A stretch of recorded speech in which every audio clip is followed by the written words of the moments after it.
انا ما شفتش حاجات كتير، انا اشتريت حاجات تقيله. انا كان عندي والله الشنط كانت فاضيه بس كانت تقيله والله. سواء لا انا يا جماعه خايفه الشنط ما توصلش. محدش بيجي ياخدهم. انا استفدت ايه لو انا خدت الايصال والشنط ما جاتش؟ ضيعوا الحديد. وكانت اكبر غلطه عملتها في حياتي. كنا بنجري بالليل في محطه الرمل، دخلنا وكانت ليلتنا سودة. في واحد حيوان. لا ده حيوان. اعزائي المشاهدين، اهلا بيكم في حلقه جديده من سو اسماعيل شو. النهارده هنتكلم عن رحلتنا التاريخيه الى مصر. انت عامله ايه؟ انا الحمد لله. تعافيتي ولا لسه؟ انا لسه والله. ليه بقى؟ هل مصر مرض عشان نتعافى منه؟ لا بس احنا في مصر بنعمل مجهود ما بنعملهوش طول ال11 شهر اللي احنا بنعيشهم هنا. تمام. يعني بيبقى مجهود كبير. وبعدين انا بيبقى عندي مشكله بقى اللي هو التعافي من ان احنا رجعنا خلاص لوحدنا. يعني ايه؟ اللي هو ان انا بقى بسيب ماما وبابا واخويا وكل الناس بقى اللي في مصر. في الموضوع يعني بيكون حزين يعني بالنسبه لك؟ بس وانت؟ لا انا الحمد لله. طب تعالي نمشي بالترتيب. ماشي بالترتيب خالص. احنا قبل ما ننزل مصر كان في مشكله ان طلع قرار، يعني احنا مسافرين بعد بكره. لا احنا مسافرين الصبح، طياره 8 الصبح واحنا دلوقتي الساعه 12 بالليل. ايوه وقال لك المجال الجوي اتقفل. صح ما كانش يومين. ايوه احنا خلاص يعني احنا المفروض شويه وننزل نروح المطار. ونتصل بالمطار ما بيردش. نتكلم شركه الطيران ما بتردش. طب يا جدعان نعمل ايه؟ مفيش محدش فاهم حاجه. يقول لك مصر طيران او وقفت رحلاتها، طيران مش عارف ايه وقف رحلاته، طيران العربيه وقف رحلاته.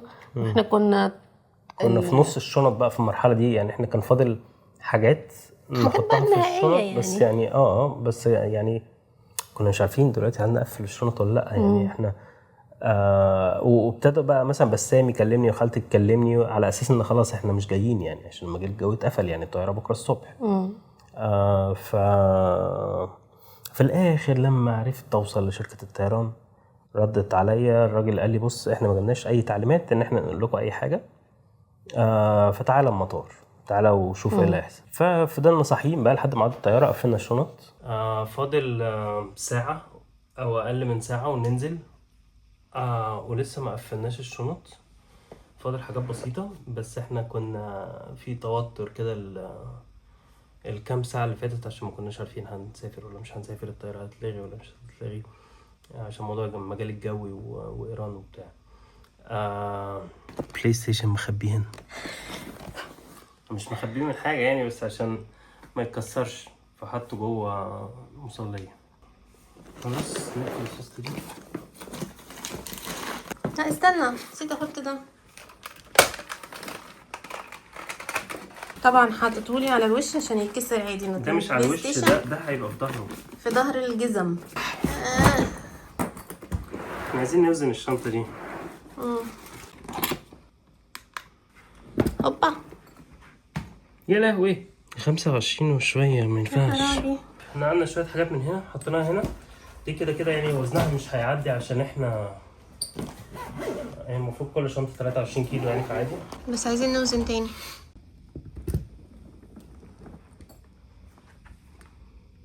حلو ماشي، احنا عايزينها 23 فكده جميل.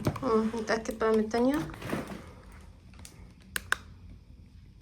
16 وشوية ونزلنا.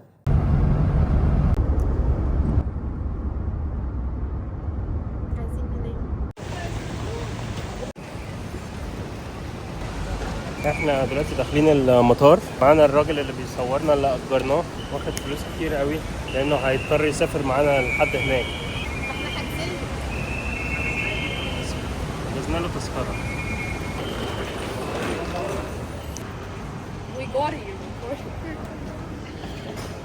هنعمل السيلف سيرفيس بتاعت الشنط عشان مش عايزين نقف في الطابور الطويل اللي هناك ده. انا وشي كبير قوي كده، وشي مش كبير شوية. هنعمل تشيك ان للشنط من هنا عشان ما يبقاش في الزحمه اللي هناك دي. فهنجرب كده، بس يا رب الشنط ما تبقاش اكتر من الوزن المفروض يعني.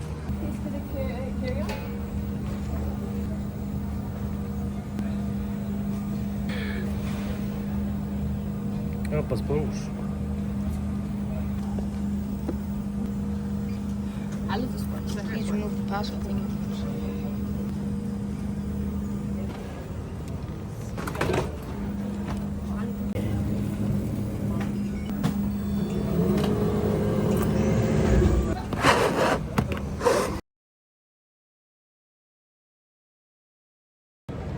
طيب هو الراجل دلوقتي قال لنا نسيب الشنط ونمشي، فان شاء الله الشنط ما تضيعش. الشنط ورايا اهي، مش لاقي الشنط اهم اللي محطوطين دول.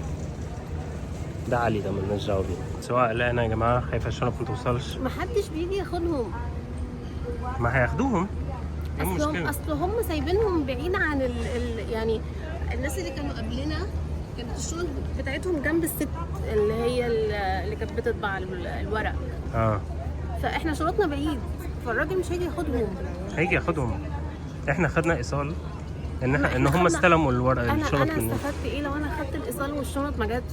اوكي نعمل سو نعمل سو يعني نرفع عليهم قضيه. تمت الترجمه. This is my favorite part. يلا. طيب تعالي نقعد هنا على الكراسي دي.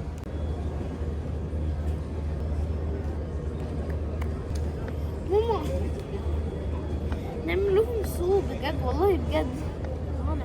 ضيعوا الحديد. انا حاسه تشوف كيسي قوي. Make it 5.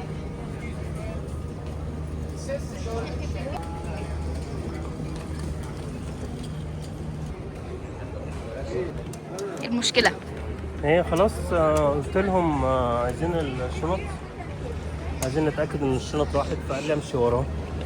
هو فين؟ هو راح فين اهو؟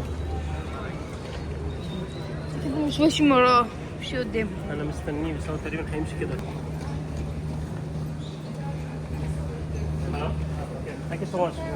خلاص المفروض ان احنا دلوقتي خدوا الشنط خلاص الحمد لله. يا جماعه احنا نسينا نحط برفان قبل ما ننزل. مش نسينا، احنا كنا حاطين برفان في الشنط فنسينا. فاحنا هنروح دلوقتي السوق الحرة نحط برفان. انا حطيت برفان. يلا بسرعه.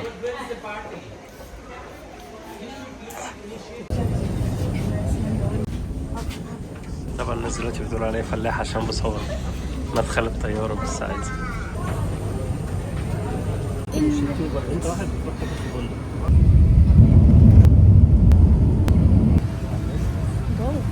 So wanna تلعب تشيس؟ احنا الحمد لله لسه واصلين، بس لسه ما نزلناش من الطياره. بس مش حاجه تانية أوي. احنا دايما الشنط تيجي ما عدا شنطه، يعني كل الشنط جت ما عدا شنطه واحده. تقعد بقى ايه نص ساعه الا ربع، تاخد راحتها يعني، ما بتجيش على طول. فاحنا دلوقتي قاعدين مستنيين عايزين الشنطه التايهه، ربنا يجيبها بالسلامه يا رب. نزلنا مصر، مين كان في استقبالنا؟ احمد صبري وخاله صبري. بصراحة يعني أحمد صبري أبو الجدعنة، أبو الشهابة، أبو المروءة، أبو الحاجات. خدنا من المطار، إحنا وصلنا مصر الساعة 8 الصبح تقريبا. لا الطياره اتاخرت بتاع ساعه الا ربع او نص ساعه. 9 الا ربع، 8 ونص يعني. وبعدين خلاص بقى رحنا على بيت مامة سهى عشان قلنا ايه هنقضي فيه الاجازه دي. ما شفناش كل الناس السنه دي. يعني خلال الاجازه كلها ما قدرناش نشوف الناس كلها. وفي ناس شفناهم، بسام مثلا شفناه مرتين بس. كده يعني. لان هي الاجازه دي بصراحه كان فيها مشاوير كتير قوي، وكان فيها يعني اسمها ايه التزامات كتير مخلي الواحد يعني ما يتحركش كتير. في ناس كتير قوي كان نفسنا نشوفهم، حتى الجروب بتاع تليجرام كنا نفسنا نتقابل مع الناس النشطه يعني في الجروب. بس للاسف ما كانش فيه وقت خالص. بعد حوالي 4-5 ايام كده اضطرينا نروح اسكندريه. للأسف يعني كان في حاجة يعني كنا عايزين نروح بسببها. رحنا مع مين؟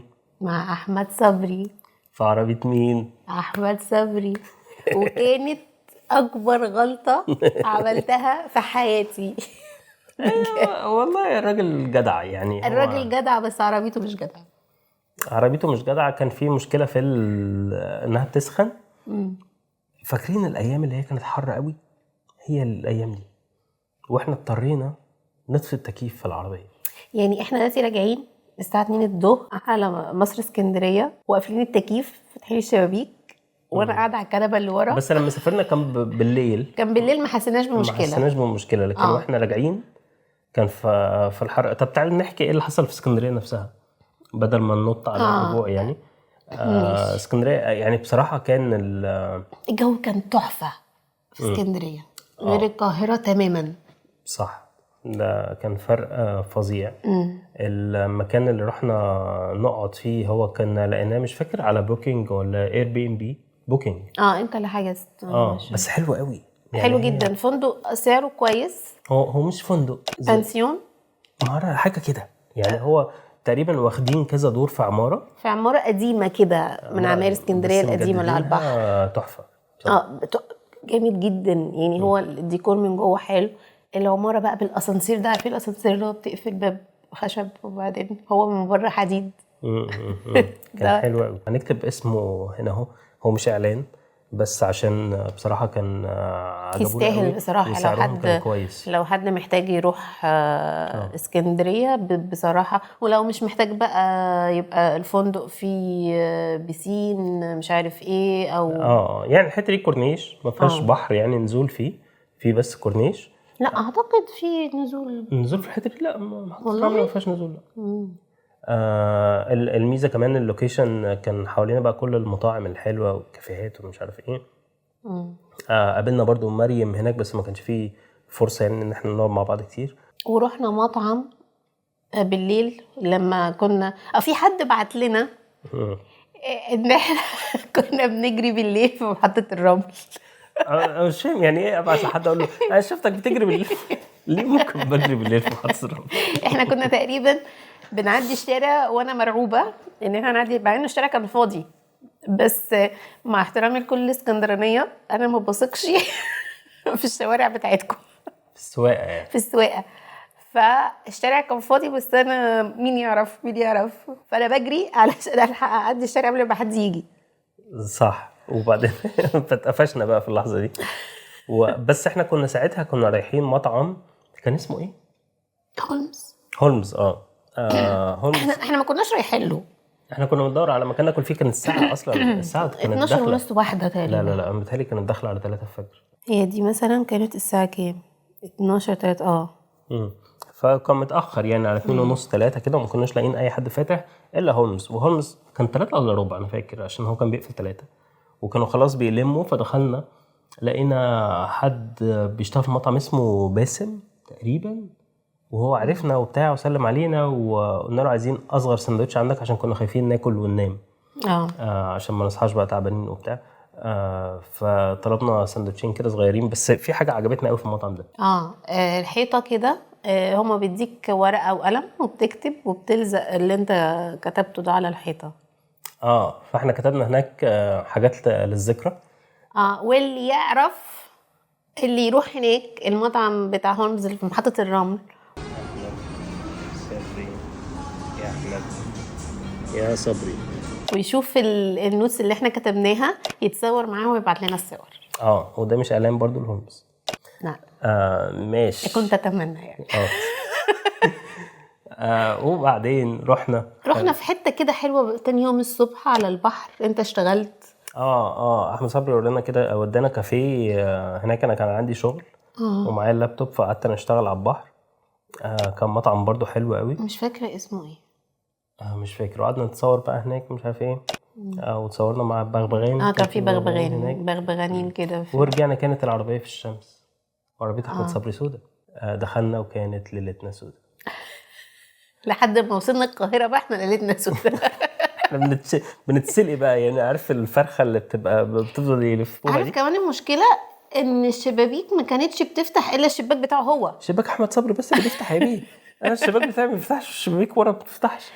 انا وصوت كانت قاعده ورا بقى انا مش فعلا طايقاني. قاعده في صندوق مغلق ساخن.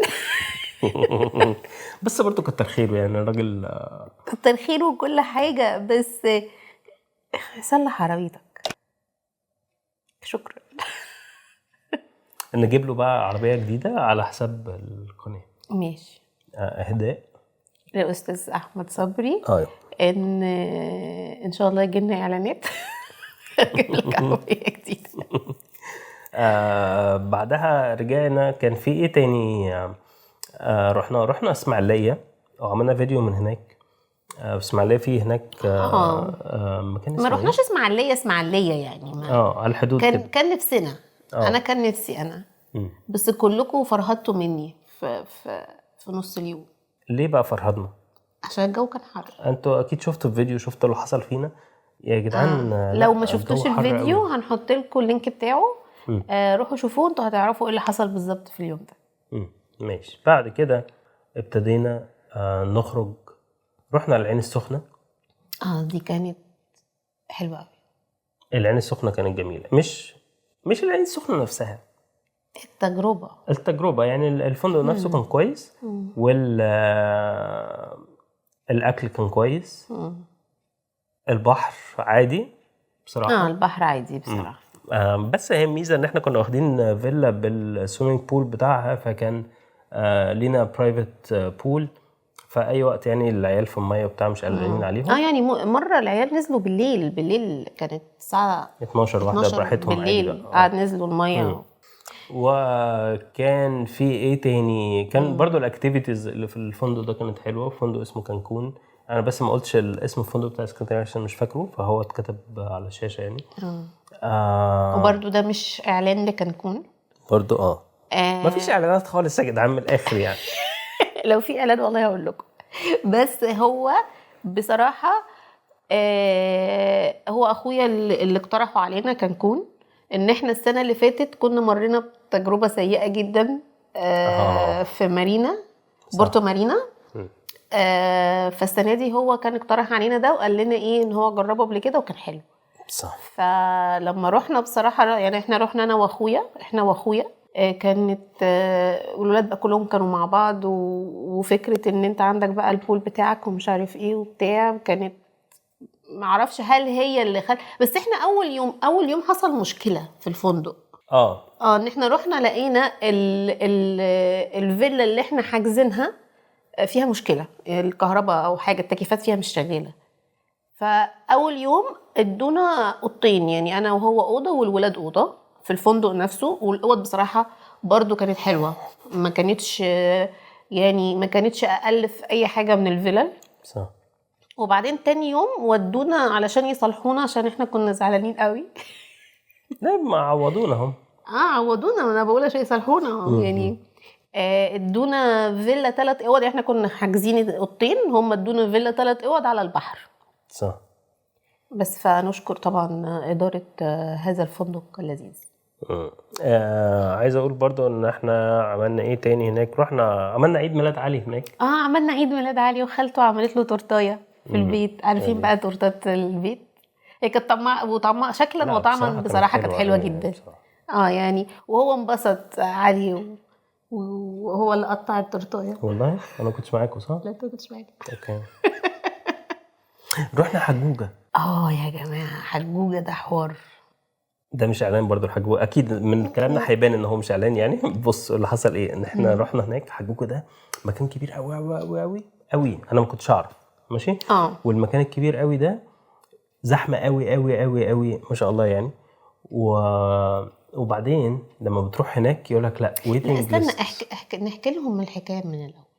انا وانت والولاد كنا في سيتي ستارز، والمفروض اخويا كان هيجي لنا على هناك، وبعدين اخويا كان عنده مشوار لازم يخلصه، فعلى ما خلصه كان الوقت اتاخر، فقلنا طب خلاص تعالوا نروح ناكل فين يا جماعه؟ نروح ناكل في حجوجه. فاحنا رايحين هناك مش فاهمين ان الموضوع بياخد وقت ولا حاجه. فهناك كلمت بسام واحنا رايحين في الطريق، قلت له اطلب ايه من حجوجه. بسام ده اللي هو بيسوهات، المهم يعني. اطلب ايه من حجوجه؟ قال لي ايه ده انتوا رايحين حجوجه؟ قال لي خلي بالكم عشان الويتنج ساعه. عشان تدخلوا احنا اصلا. بصراحه انا حسيته بيأفور يعني. اه ساعه ليه يعني؟ فرحنا هناك استنينا الساعه. في كافيه بقى قصاد حجوجه كده. اسمه بوخارست، وده مش اعلان لبوخارست. قعدنا فيه كلنا اسرتين جمال، قعدنا فيه الساعه كامله لحد ما في بقى واحد كده في حجوجه ماسك مايك بينادي على من الارقام. رقم 405 الى رقم 430. دولت يقوموا داخلين حلو كده عشان دولت فضلهم ترابيزات. فدخلنا وبعدين ما لقيناش ترابيزات. ما لقيناش ترابيزه. فين يا جماعه الترابيزه؟ ماشيين بقى ايه بقى، ماشيين بنور الله كده لحد ما حد خد بايدينا وقال لك في ترابيزه اهي. جابوا حد قاعد ينظف لا الترابيزة. محدش جاب بايدينا. انا قلت لواحد فين احنا نقعد فين، قام قال لي هنفضلكوا ترابيزه. قمت انا بدات اتنرفز، قلت له يعني ايه هتفضلنا ترابيزه؟ امال انتوا ناديتونا ليه؟ قام واحد تاني بقى جه انقذ الموقف في هذه اللحظه. حلو. فلما انقذ الموقف جابوا لنا حد ينظف الترابيزه، نظفوها كده اي كلام. وبعدين رحنا قاعدين، ترابيزه قديمه بلاستيك وكراسي قديمه بلاستيك. ماشي. وبعدين رحنا قاعدين مستنيين بقى يا جماعه حد يجي ياخد مننا الاوردر. احنا قعدنا نفكر هنطلب ايه ومش عارف ايه ونعصر في دماغنا وخدنا وقتنا ومش عارف ايه. مفيش حد بيجي. وبعدين قعدنا نشاور للناس، شفنا وتمشي، نشاور لهم تعالوا عايزين نطلب، يسيبونا ويمشوا. وبعدين في الاخر في حد جالنا، فمحمد اخو سهى ماشي قال له احنا عايزين على فاتورتين. حلو كده. قلت له محمد معشيها يعني مش لازم فاتورتين، نبقى نتصرف يعني مع فاتورتين. ماشي. عشان هو بقى انت عارف المرحله اللي هي بيبقى خلاص انت جبت اخرك، فانت عايز بقى لا انا عايز فاتورتين، انا هستنى ده كله، انا عايز فاتورتين بقى. ماشي. فهنقسم يعني الاوردرين يعني. فالراجل قال له بس يا فندم لو طلبتوا فاتورتين او اوردرين فالاوردر هيتاخر. قال له ليه؟ ما انت هتاخد الاثنين في نفس الوقت. قال له لا هو لازم هيتاخر. قال له طب هيتاخر قد ايه؟ نص ساعه مثلا؟ قال له لا اكتر. ماشي. باستفزاز كده. فمحمد استفز وراح قال طب يلا احنا ماشيين. ماشي. مش عايزين ناكل حاجه من عندكم يا عم، يهديك يرضيك. مفيش. ماشي. لا ما كانش فيه يهديك يرضيك. كلنا قمنا بصراحه، كلنا ما صدقنا لان استنينا كتير قوي، لسه هنستنى كتير قوي لحد ما الاكل ما ينزل. والكراسي والترابيزات ما كانوش عاجبيننا، ما كانوش نضاف، فكنا متضايقين. والمكان زحمه قوي بس انا كنت شفت طبق رز معمر. هو الاكل شكله حلو قوي، الاكل شكله حلو قوي، بس المطعم شكله مش حلو قوي. ماشي. فالمهم رحنا ماشيين. الناس بقى اللي بيشتغلوا في المحل عمالين يجروا ورانا وبتاع، ومحمد مطنشهم واحنا مطنشينهم وخلاص. وخرجنا بره. فاحنا بنقول له ليه؟ طب ما كنا نقعد وخلاص، احنا قاعدين والاكل شكله حلو. قال طب ما كنتوا تهدوني يا جماعه. هي الفكره دلوقتي هو قام وتنرفز ومش عارف ايه، فاحنا مش عايزين بقى يعني نحرجه بقى خلاص يعني. ايوه بس بعدها بكام اسبوع كده رحنا عملت انا وسهى الاوردر تيك اواي وخدناه ببيت. كان الاكل كويس بصراحه يعني. هو بالنسبه لي يعني ما كانش اللي هو الواو يعني، بس بالنسبه لسهى كان حلو.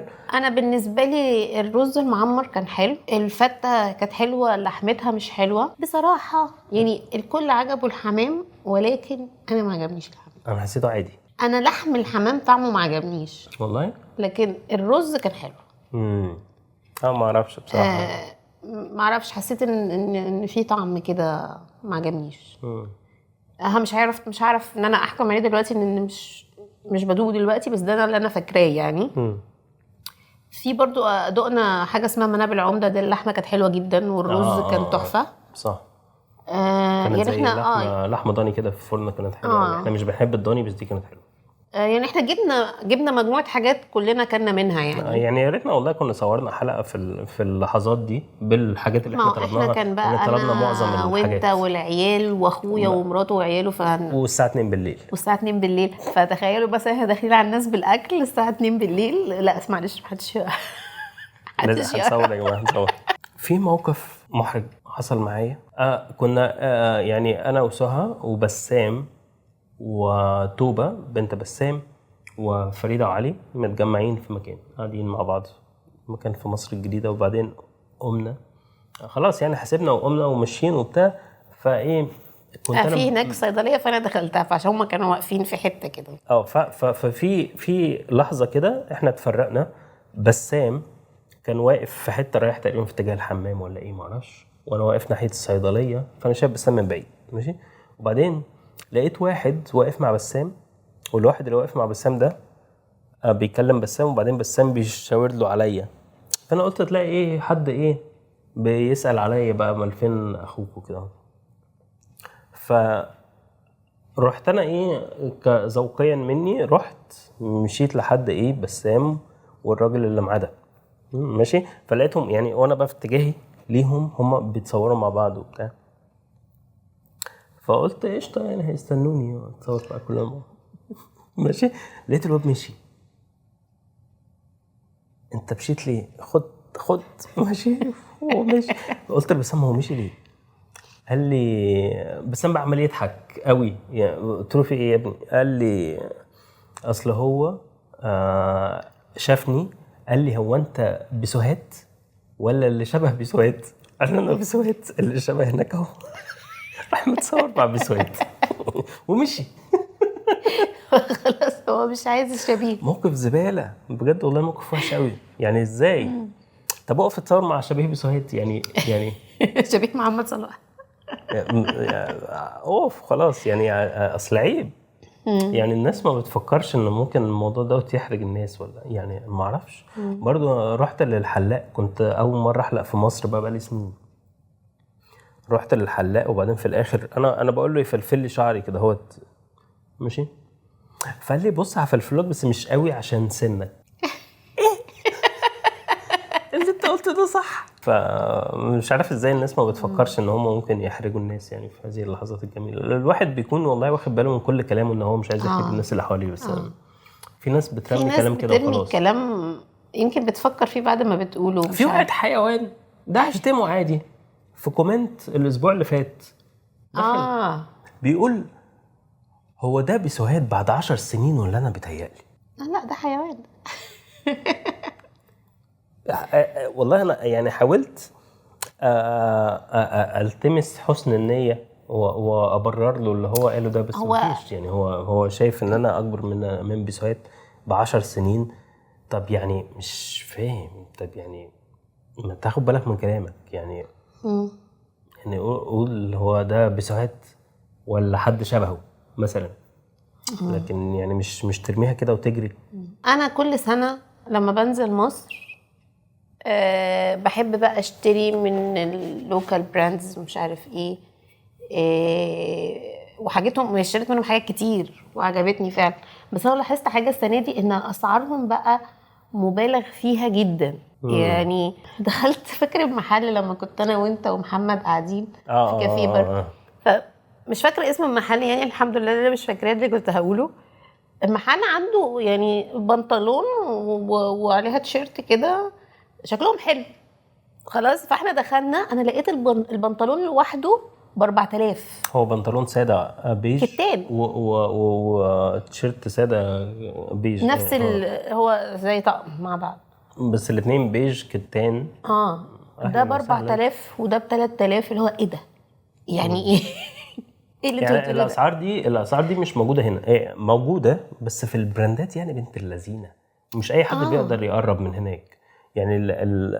يعني احنا معظم حاجتنا هنا بنروح شاريين بقى من شي ان وتيمو ومش عارف ايه عشان نتجنب الحاجات الغاليه. فبننزل مصر بنتفاجئ بكميه حاجات اسعارها غاليه اللي هو ايه الافوره دي يعني حاجات مش منطقيه ابدا يعني. طب ومين اللي بيشتري؟ ما لو انت معتمد على المغتربين اللي بينزلوا مصر مثلا فانت معتمد على فتره يعني. طب ما ده برضو ده اغلى من هنا. ما هو برضو اغلى من هنا. ما ده اللي اقصده. كتير عجبتني في مصر ما جبتهاش. فاكره في محل احنا دخلناه كان اسمه ايه؟ اللي رحنا السنه اللي فاتت وكان حلو وكانت اسعاره كان السنه اللي فاتت في اوفر كده حلو، بس السنه دي رحناه انا مش فاكر اسمه. دخلت هناك في قميص عجبني عنده. انا مش بلبس قمصان كتير بس قلت يمكن ماشي شكله حلو. بكام؟ لقيته ب5000.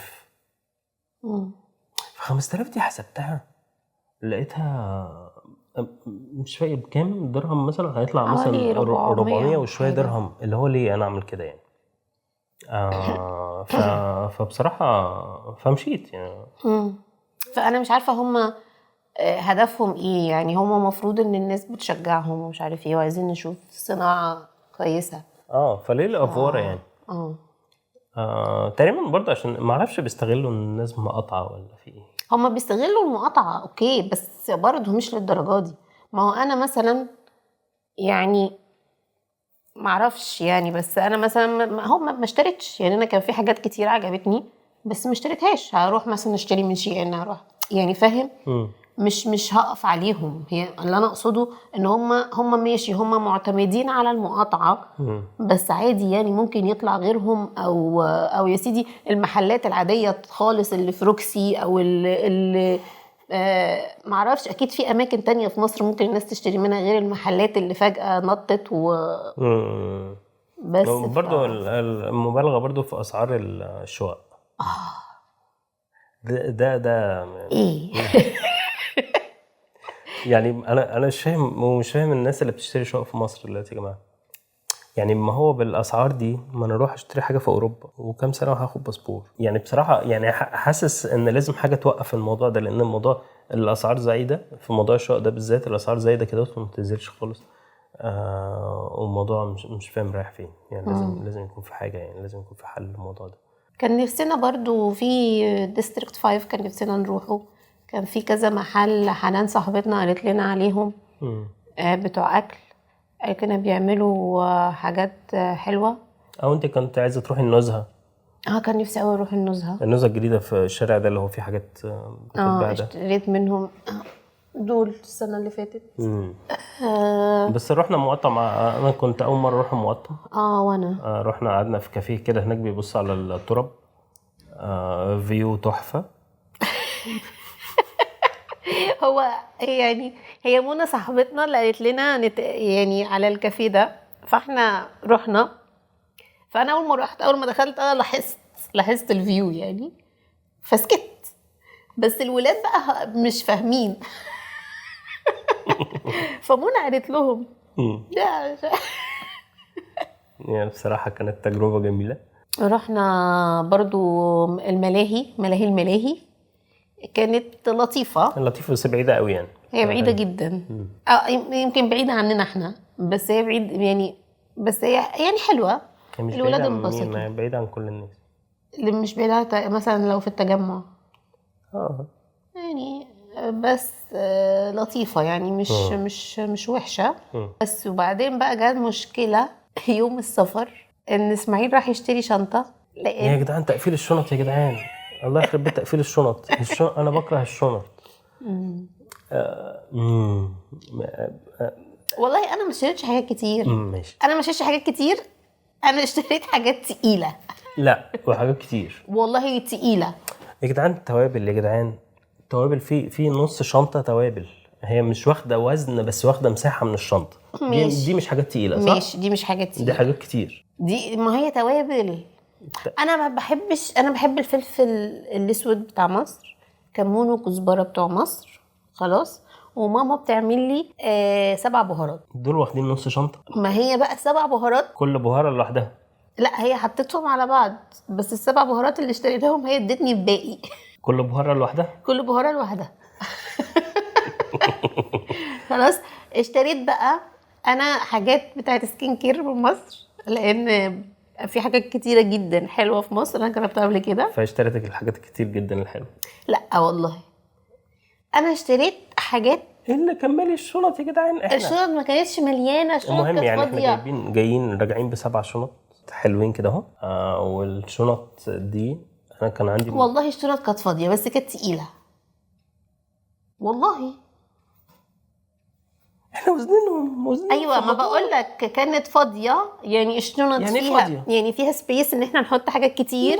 بس هي كانت تقيله. لا والله ما في الاخر مش فاكر الشنطه السوداء ساعه لما مامتك طلعت شنطه فكانوا هيبقوا 8 شنط وبعدين انا قلت لك لا استني تعالي بقى نشيل الحاجات التقيله نحطها في الشنط الصغيره ومش عارف ايه. ماشي، ما احنا وبعدين لما ساعتها كنا عملنا عاملين كده بنقفل بالعافيه وكنا ماشي. بننط فوق الشنط عشان نقفلها. الشنط الصغيره لان هي صغيره ما كانتش واخده حاجات كتير، لكن الشنط التانية الكبيره كانت واخده عادي، كان فيها مساحات. بس ميزانها كان مليان. ميزانها كان مليان، بس هي الفكر، ما هو بقول لك هي المشكله ما كانتش في المساحات، المشكله كانت في الوزن.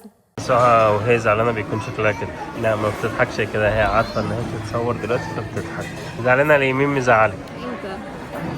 انت ايه؟ انت ليه؟ عشان طلبت يشتري لي حاجه وما جابهاش. طلبتي ايه؟ مالكش بقى. والله طيب والله مصدقك. بس انا عندي فوبيا من الشنط يا جماعة. اهلا وسهلا. ده خلاني اسيب حاجات في مصر. ايه تعالي نتكلم عن الحاجات اللي سبتها في مصر. مش مهم بقى. لا قول. لا مش انا يا جدعان ده احنا جايبين ليمون وخيار ايوه، فلفل اخضر. خالته شافتنا معجبين عندنا بالليمون. نقص خيار فعلا. اقول لهم كيلو خيار. جايبين ليمون مخلل. جايبين ليمون مخلل بتاع ماما. ايه ما تاكلش منه. ماشي. لا بجد والله معترض عليه، ما تاكلش منه. ده الراجل والشنط معديه من على السير بيقول لنا برطمان ايه ده؟ قلنا له بكل فخر ليمون مخلل. المهم لا ده في موقف زباله حصل في الموضوع ده. مين؟ طب استنى بس قبل موقف الزباله، رحنا المطار ازاي؟ احمد صبري وحلو وخال صح ماشي. وبعدين احمد صبري جابنا وودينا. احمد صبري لما رجعنا البتاع فخدنا الشنط، دخلنا سلمنا عليهم مع السلامه مع السلامه، وبعدين دخلنا بعد ربع ساعه اكتشفنا ان في شنطه ناقصه. فين الشنطه ناقصه؟ فين الشنطه الناقصه؟ انا اللي خدت بالي، انا ببص فين فيش معانا شنطه سوداء فين. وبعدين ايه، احنا واقفين اللي هو السير بقى ده، يعني الراجل اللي هو بيشيل الشنط عمال يقول زمانها خارجه منين. عندها اسهال. يعني هي الشنط بتعدي على سير واحنا بناخدها من الناحيه الثانيه التفتيش ده يعني. فالمهم هي ما اتاخرت وكده، فكلمت احمد صبري طلعت قال لي استنى، فركن على جنب لقى شنطه العربيه مفتوحه اصلا، وهو كان فتح لي الشنطه على اساس ان انا هاخدها وانا ما خدتهاش. انا كنت واخد بالي. وبعدين فيعيني لف ورجع تاني وكان حوار. هو لف ورجع ولا ركن ونزل الشنطه وخدها جابها؟ لا لف ورجع ركن فين. فعايزين نشكر تاني احمد صبري على هذه المروءه وهذه الشهامه وهذه الرجوله. نسينا بقى حاجات بقى، نسينا الترايبود اللي احنا بنصور عليه اللي هو الستاند بتاع الكاميرا ده، نسينا هناك. مش فاكر نسينا لعبه تاني. نسينا كنا جايبين لعبه عشان نبقى نصور بيها حلقه، نسيناها. ايه تاني؟ ما جبناش مانجا، كنا عايزين نجيب مانجا واحنا جايين ما كانش في مكان. كان نفسنا، مش ما كانش في مكان اصلا. احنا كل ما ماما تقول لي المانجا الحلوه لسه ما طلعتش، المانجا الحلوه لسه ما طلعتش. بس برضو ما كانش في مكان.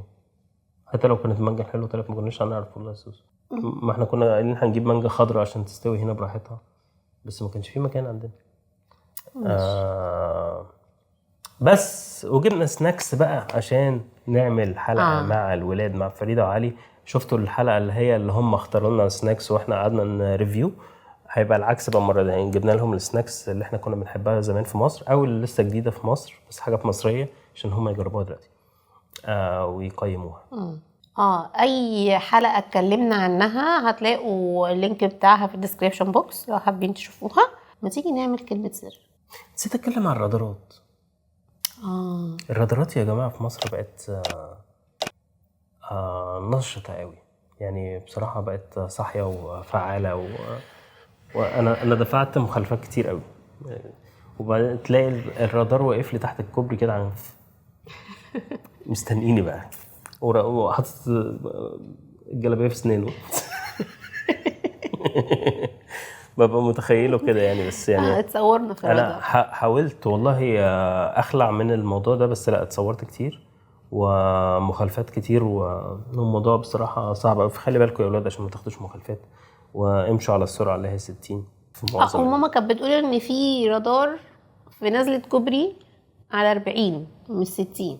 ده اعوذ بالله. ده مش فاكره يعني كوبري بصراحه. بس ايه بقى كلمه السر؟ الشنط فاضيه بس تقيله. الشنط فاضيه بس تقيله. ماشي، شكرا جدا ليكم واستنونا في الحلقه الجايه من سوا شويه شو. ليه؟ تاني شكرا جدا ليكم واستنونا في الحلقه الجايه من سوا شويه شو. بطلع حلو. شكرا جدا ليكم واستنونا في الحلقه الجايه من سوا شويه شو. والله ما قاصد.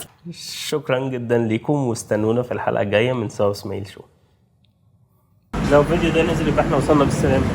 ادعوا لنا نوصل بالسلامه يا جماعه.